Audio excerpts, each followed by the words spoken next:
Jesse Kelly Show. Let's have some fun. On a Friday, a magnificent, a spectacular Friday, an Ask Dr. Jesse Friday, and communists are being arrested. I'll tell you, I could just celebrate. Maybe we'll just let off party poppers for the whole 3 hours of the show. I'm so excited. Communists are in handcuffs. We will get to that here in a moment with these judges and things like that. Stacks and stacks of amazing emails, illegal immigration, power, history, AOC, should we be worried about her? Is society going to collapse? Somebody put together a list of long-time questions about me that should be a hilarious run. All that and so much more coming up tonight on the world-famous Jesse Kelly Show, but I cannot help myself. I have to stand up and cheer. That's a lie. I'm going to sit here, but I'm cheering in on the inside. Headline: ex-New Mexico judge and wife arrested for allegedly harboring illegal Tren de Aragua member.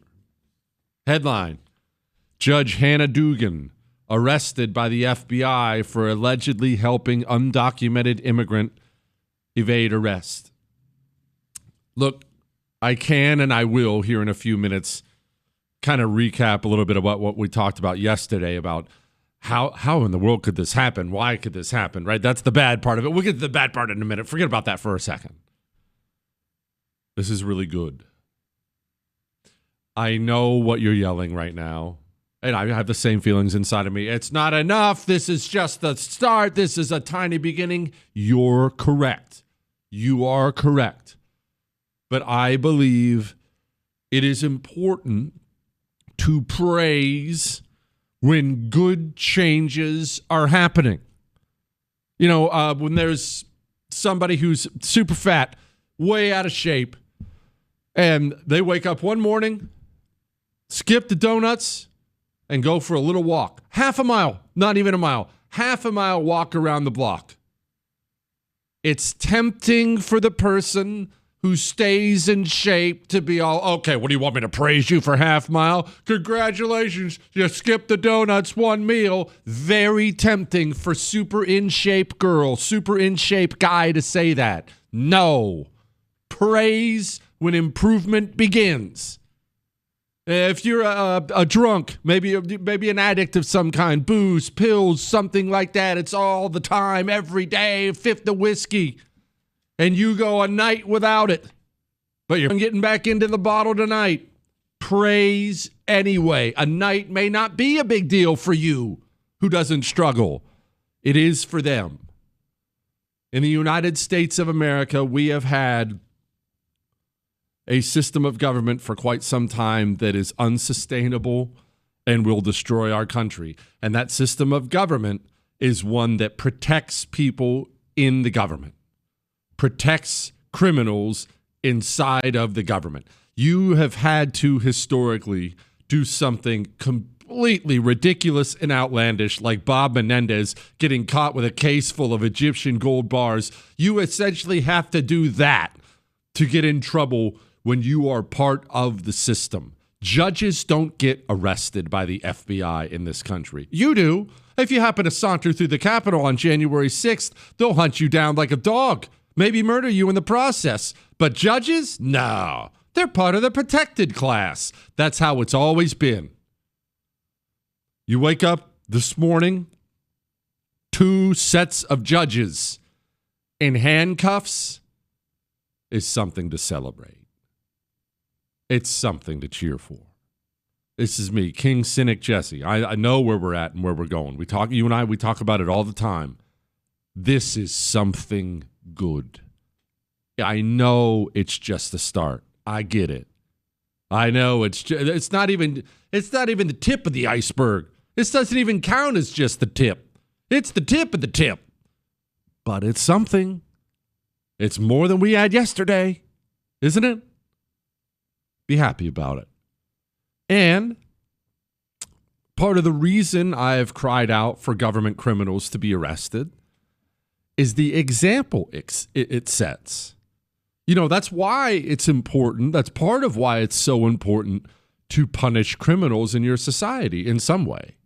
You can decide how draconian you want to get there.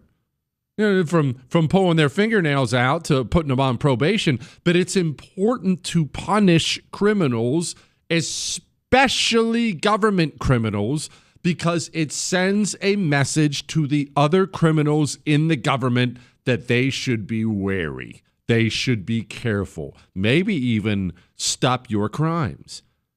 How in the world? Now let's deal with kind of the negative part of it, although it's not negative, it's all good.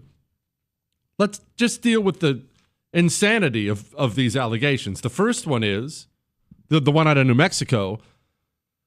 The judge and his wife had a gang member living with them. Those are the allegations, that a member of Venezuela's notorious prison gang was living with the judge. And I don't mean hiding out in his basement after he goes to work, he comes upstairs for a bowl of cereal. The judge knew. Has pictures with his arms around him. How bold and brazen. And the other one, this Judge Hannah Dugan, arrested by the FBI. Allegedly, the allegations are that they showed up. ICE showed up to grab this illegal. And she essentially whisked him out of the courthouse. Hey, man, get out of here. The feds are here. How bold, how brazen. But what does that tell you? Yes, it tells you about the evils of the communist and how he puts communism first. We'll get to that in a second. But what does it also tell you? These people, the communists in positions of power in our country, the communists holding critical positions of power, have operated and have learned to operate completely without fear, without any fear at all. You do anything you want, you break any law, you do whatever, and you know that you will never be held to account. The handcuffs will never come for you. You just get to operate like a demon at all times, and you will never be held to account. If for no other reason, even if they get off, even if they are found not guilty or some ridiculous deal is struck, which we're all holding out for at this point in time, even if all these horrible things come to pass, at least communists around the country, they're put on notice today. Be very careful with your crimes. Don't think that it's like it always has been. We'll arrest you for crimes. And I'll tell you, I have mocked these Trump people, some of these Trump people, for the rhetoric they use. But now, when you parade a couple of people around in handcuffs, it makes things like this, well, gives it some more teeth. We take this very seriously. It is illegal to leak classified information. And so what you're seeing here is me carrying out on the promise and the mandate the American people gave Trump. We conducted our own internal investigation. We have referred them now to the Department of Justice and the FBI for an official criminal investigation because these are crimes and people need to be held accountable to put a stop to this. Remember when Tom Homan said this? Do you think they should be prosecuted, the folks who said law, and possibly put in prison? Absolutely. And hold tight on that one. Because it's coming. It's coming. I've been clearing that since day one. He was asked about these people shielding, harboring illegals. Do you think they should be prosecuted? He said, stand by. It's coming. It's important. It's important for you and I, both of us. It's important that we do two things. One, we don't wave pom-poms. Don't be a cheerleader for any politician, ever. You can like them a lot. Maybe it's Trump. You can like Trump a lot. Wear your Trump hat. I'm not telling you not to. Do it. Be willing to call out bad when you see it. Be willing to challenge these people because they need that. And vice versa, when they do the things they promised us they would do. When they begin real anti-communism, when they start draining the swamp, when they put communist criminals in handcuffs, it's important they see that we can be pleased. We want every single person in office, top to bottom, Trump, Senate, House, state, local. We want them all to constantly seek our approval because they work for us. And like any boss, sometimes you got to give them the sugar cubes and sometimes you got to pull out the whip. What you don't want to ever do is pull out the pom-poms. Yay, yay, he's perfect, yay. No, gross. No, don't do that. Sugar cubes are warranted here. Thank you. All of you. Everyone in the administration. Kash Patel, the FBI, Trump, Bondi, who I've been hard on. All of you. Good job. It's a start. Well done. All right. Let's do some questions. I'm in a good mood today. All right. Well, we'll address the judge thing in a maybe a more sober way here really quickly, and then we'll do some emails.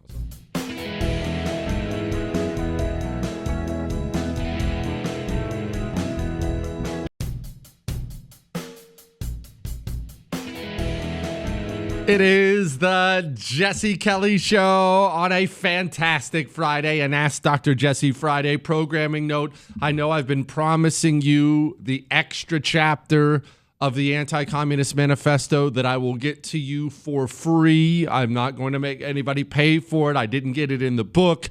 I'm working on it. I know that sounds horrible. I'm much further along working on it than before. I about told you that I would have it done, I would say, in a week, and that might be true, but I don't want to make that promise to you. Okay, it's coming. You'll like it. It's coming, and it's going to be for everybody, and I'll figure out how to get it out there, a website, maybe an email address. Probably get your email address or something like that and just email it to people is probably the easiest way, I would guess. But it is coming. It's coming. Now, on the negative news about the judges, if we have to look at the bad side of it, because I'm happy. Communist judges are being arrested. That's a good thing. Good. Send a good message to communists around the country. This is all good. On the negative end of it, man, where are we as a country that we have judges in robes aiding illegals? And what it tells you is, and I've explained it this way before. Think of America as a big tree, right? One big tree. You got me? Now, the roots are what's important, but there's a lot of parts to a tree. If we now have communists in robes, in judges' robes, the communists have started at the roots, and they have worked their way through much of the tree. That's where you're at as a country. That's a bad place to be. That's quite a place to be. We have members of Congress. This is Frederica Wilson giving press conferences like this. I've been giving out the phone numbers to the House of Representatives and to the Senate. It's one number. That number you call and you threaten them. And you say, this is wrong. This is not America. This is not what we stand for. We need a change. You have to do that. It's going to. She's talking about threatening them over an ICE detention center. All right, well, that's a member of Congress. You expect Democrats to be sick communist freaks, but now they're in judges' robes? But it brings me back to what I talked about a lot last night, so I'm not going to get into it here. I want to get into the Ask Dr. Jesse questions. The communist doesn't ever set aside his communism. It's always number one for him. Always, always, always. It does not matter what role he is put into. It's normal for normal people like you to think that if you just put him in a role that's super important, then that role surely will supersede his communism. Look, if we make him fire chief, right? Surely if we make him fire chief, he's going to realize he's got to save lives. Lives are at stake. Fire chief is going to be super important. And yeah, I mean, he'll be a Democrat when he's off work, but fire chief's going to be his everything. No. He will infect your entire fire department with communism and rot it and destroy it.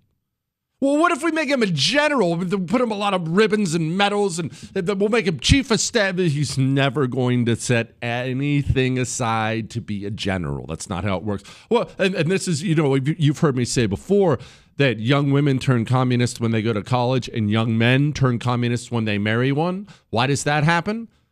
Well, you didn't think you were going to put a ring on her finger and she was going to be a wife first, did you? She's a communist first. And that will be where her top loyalty lies. And you will find yourself as a man, unless you are super strong, you will find yourself chasing her approval by slowly and surely giving up what you believe, trying to get yourself aligned with her true religion of communism. They don't set aside communism ever.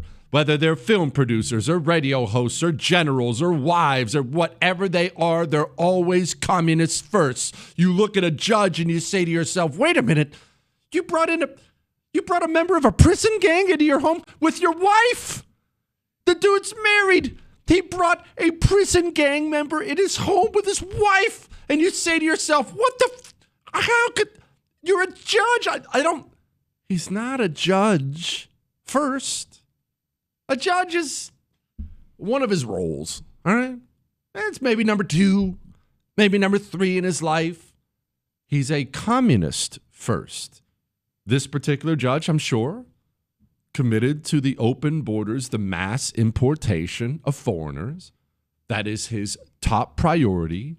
And it doesn't matter how many judges' robes you give him, how much prestige, how many really important jobs you give him to do. He's a communist first. The communist, I'll say this, is devout to his religion. And honestly, maybe it sounds terrible, but it's true.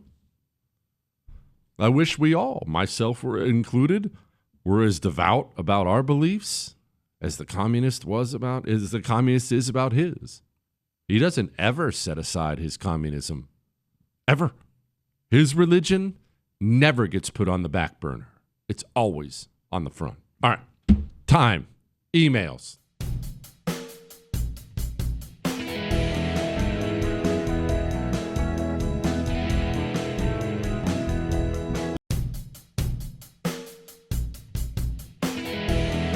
It is the Jesse Kelly Show on a Friday. Of course, it's an Ask Dr. Jesse Friday, and we are live. You can get your questions emailed in to jesse@jessekellyshow.com. We're about to start churning and burning on those. But first, hey, Chris, I appreciate you bringing the show back with some CCR, some Creedence Clearwater Revival. Why don't we play more CCR on the show, Chris? No, don't start downplaying CCR to me with they're good. Maybe the greatest band ever. No, you go look up right now. I know what you're thinking. With the same thing everyone else is thinking. I had their CD. Shut up, I'm old. I had their CD when I was a kid. Their greatest hits CD. They have 2 of them, but go look up CCR's greatest hits CD. They have more hits than you can imagine. You could just let it play. How many are 8-minute songs? 1. CCR didn't do that. They did that stupid version of I Heard It Through the Grapevine where they decided they wanted to do too many drugs and play guitar for 10 minutes. Beyond that, CCR kept it snappy. 2.5, 3 minutes, maybe 4 max. Just jams all day long. Yes, look into it, Chris. Look up that city. You forget how many hits they had, man. Nothing but jams. Nothing but jams. Jesse. I hear repeatedly that Democrats are out of power. Sure, they don't hold the Senate, House, or presidency, but what has the Senate done? What has the House done? Aside from the border, which is tooth and nail fight to this day, what has the president done? It sure doesn't feel like there is any real power fighting for America. So what do you do with a population who doesn't long for freedom?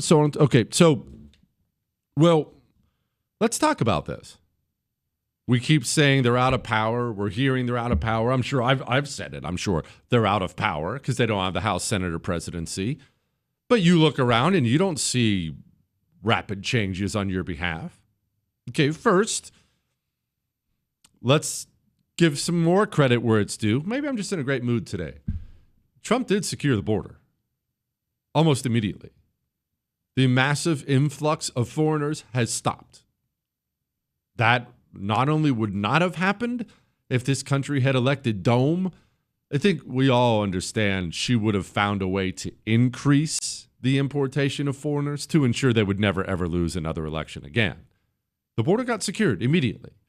If we don't get another thing done in the next 4 years, look, it won't be enough, but that's a good thing, isn't it? That's one. Two, when we think about power, we tend to, all of us, myself included, we tend to look up instead of to the right and left.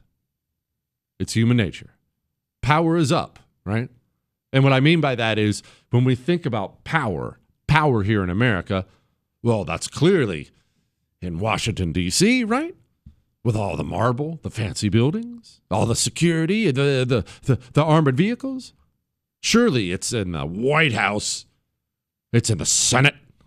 It's in the House. That's where power is. Well, look, there's power there. There's incredible power there. I am not denying that at all. But that's looking up. Let me ask you, who controls your school board? The County Board of Supervisors.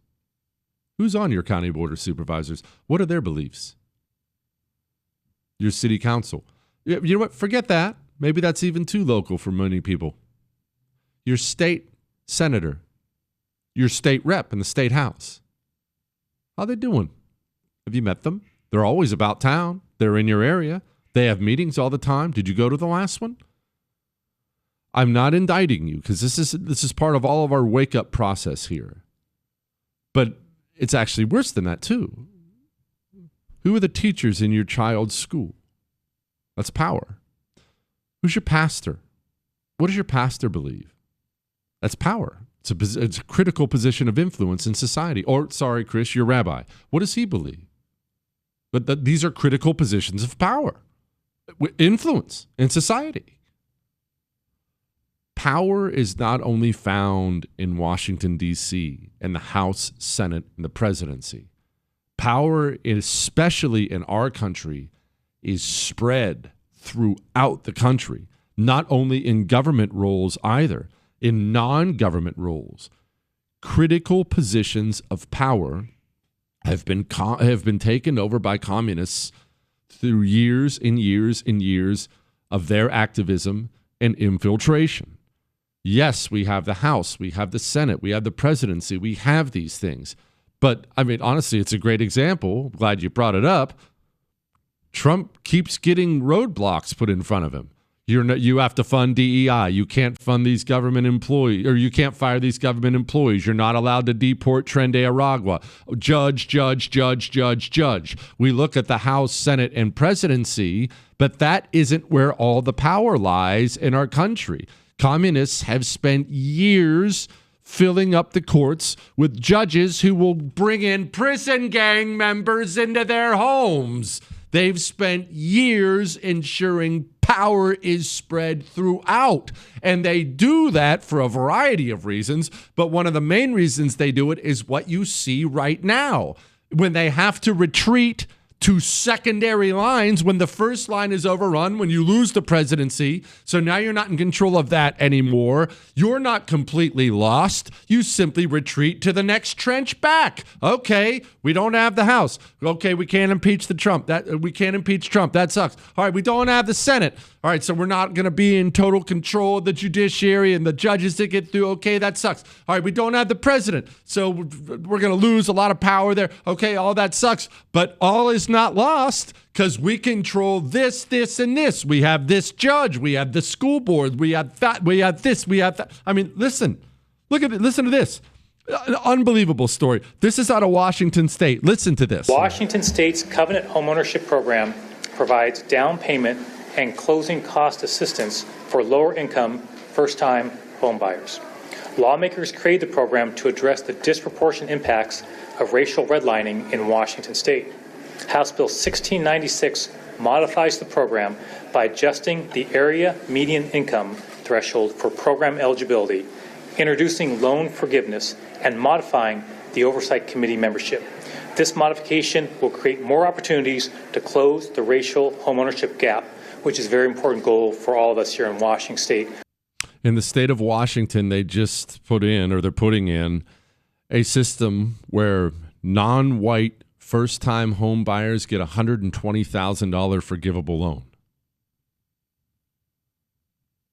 That is so nakedly evil, racist, corrupt, and horrible, it's beyond belief. But how did they get the kind of power to do that? Years and years and years of activism has put them in positions of power in their state where they can do the most evil crap you can possibly imagine. Yes, we have some power that we didn't have under Biden. There's no question about that. The election we won in November was important. I'm not dismissing it at all. But like I've said 100 times, we have 1,000 battles to fight. The presidency's one, an important one. It's just one. We have more work to do. Doesn't mean we're screwed at all. It just means we got more work to do.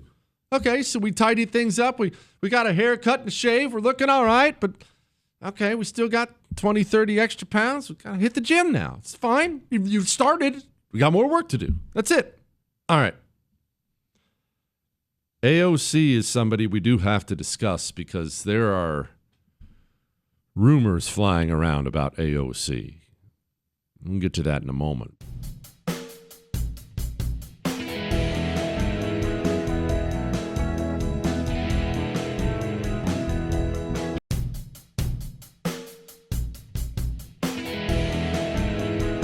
It is the Jesse Kelly Show on a Friday, a fantastic Friday. I'm just in a good mood. It is what it is. I'm in a good mood, but there's something out there. There's a potential storm coming. Dark clouds are forming on the horizon if we have to use some kind of ham-fisted literary reference. Her name is Alexandria Ocasio-Cortez, AOC. So let's do some talking here, because the question was, Jesse, with Pelosi on the decline, do you believe a future candidate like AOC could drive this country into a civil war? All right, so let's do the background on AOC again first for anyone who may be unfamiliar. Much of this information has been scrubbed from the internet, but there's still enough out there that you're welcome to go verify what I'm about to say, because it's all true. AOC was not a politician. She was not.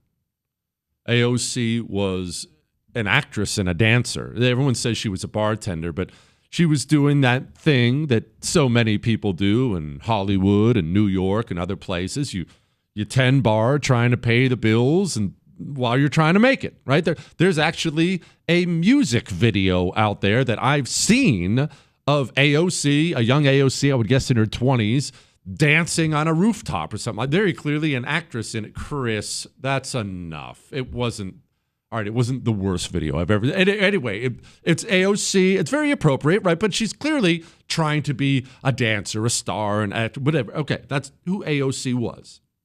Now, there's a group out there called the Justice Democrats. What a name, right? The Justice Democrats. What are they? This is a Maoist communist group, and they are completely militant. And one of the things they prioritize is bouncing moderate Democrats out of power. Bouncing moderate Democrats out of power. They identified, I think his name was Armstrong. I actually forget that. Why am I spacing that? Chris, find out who AOC primaried out in New York. But there was a pretty established Democrat in New York, Bronx, who I think he was there for 10 years. Like he was a guy. He was an established guy. And the Justice Democrats decided, he's got some votes we don't like.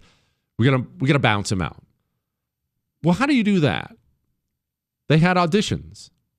AOC's audition used to be available online. They scrubbed it off the internet since then. But the actress did what actors and actresses do. She found an audition and she signed up. And went and sat down and they saw her and said, okay, well, she looks good. Let's try her. Let's give it a shot. They try her. They financially back her and she beats him. Now, there's a lot of thinking out there that AOC is dumb. Have you heard that before? Trust me, we're about to get to that. AOC is dumb. Have you said it? I'm sure I've made fun of her. She's so dumb. Listen to that dumb thing she said. What an idiot. She's so dumb. That's not necessarily true. I just gave you the background. When she got to Congress, AOC didn't know anything about, Crowley was his name. Thank you, Chris. Crowley was the guy's name. Yeah, he was there for, 20 years. He was 20 years. She bounced an established Democrat, 20 years. Anyway, she's not dumb. She didn't know anything about politics. She wasn't even that interested in politics. So she gets there. Right when she gets there, she starts giving all these TV interviews because the television camera loves the young, hot, new Democrat. So they bring her in.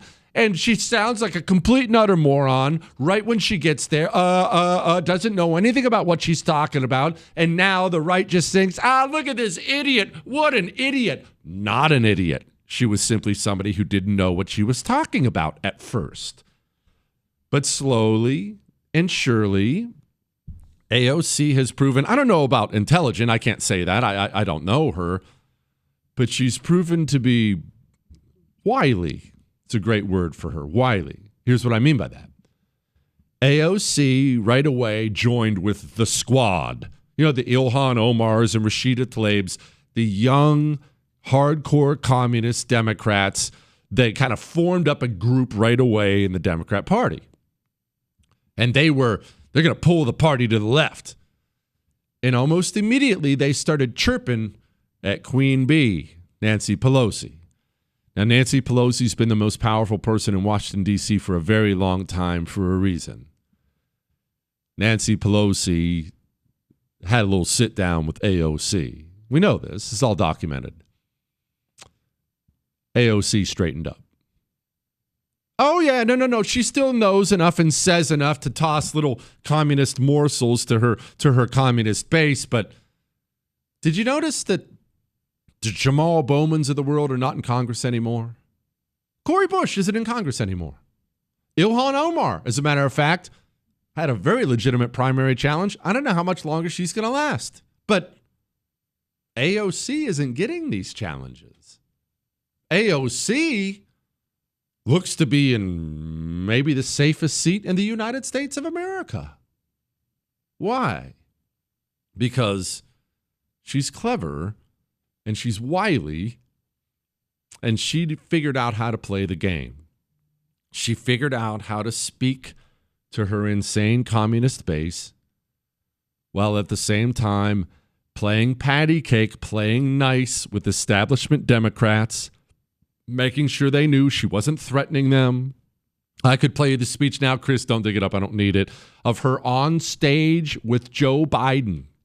Now, he's the ultimate old establishment guy that she was supposed to be against. She's on stage giving a speech about Joe Biden. This is why we got to back Joe Biden. You didn't see Rashida Tlaib on that stage, did you? She would never. AOC, though, wily enough, clever enough to play the game. Which brings me to 2028. Do I think the country will elect AOC in 2028? I think there's virtually no shot at that. I never want to say no shot, but her chances are very, very slim. I believe AOC is going to run for president in 2028, and I think she's going to make a lot of noise. And from there, we might be in trouble. I'll explain my thinking in a little more detail in just a moment.